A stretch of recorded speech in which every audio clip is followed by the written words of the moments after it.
జోక్యం అనరు. It is the responsibility of the chief minister and the government. So ఈరోజు విషయం చూస్తూ ఉంటే,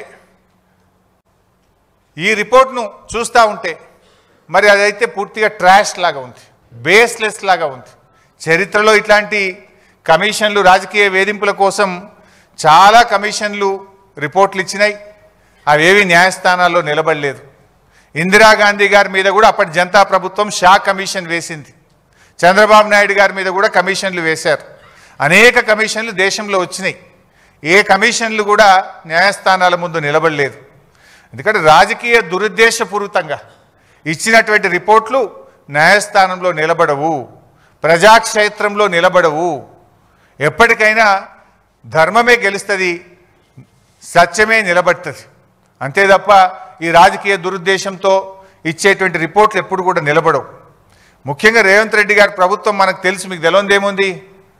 కమిషన్ల పేరిట, కేసుల పేరిట రేవంత్ రెడ్డి గారు రెగ్యులర్గా వరుస ధారావాహికలు ఒకటి తర్వాత ఒకటి, ఎలక్ట్రిసిటీ కమిషన్ అంటాడు, కాళేశ్వరం కమిషన్ అంటాడు, లేకపోతే గొర్రెల స్కామ్ అంటాడు, లేకపోతే ఈ కార్ రేసింగ్ అంటాడు, ఏదో ఒకటి పెట్టి తన వైఫల్యాలను కప్పిపుచ్చుకునే ప్రయత్నం.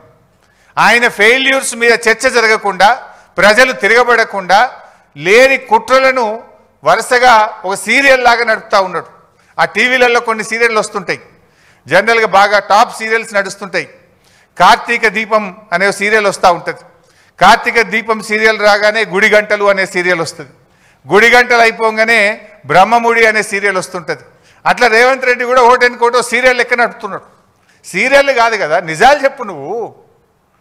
ఇవి మొత్తంగా చూస్తే రైతుల ప్రయోజనాలు ఫనంగా పెట్టి కేవలం కేసీఆర్ గారిని వ్యక్తిగతంగా ఆయనని ఇబ్బంది పెట్టాలి, కేసీఆర్ గారిని హింసించాలనేటువంటి ధోరణే తప్ప రైతులకు న్యాయం చేయాలనో ప్రజలకు మేలు చేయాలి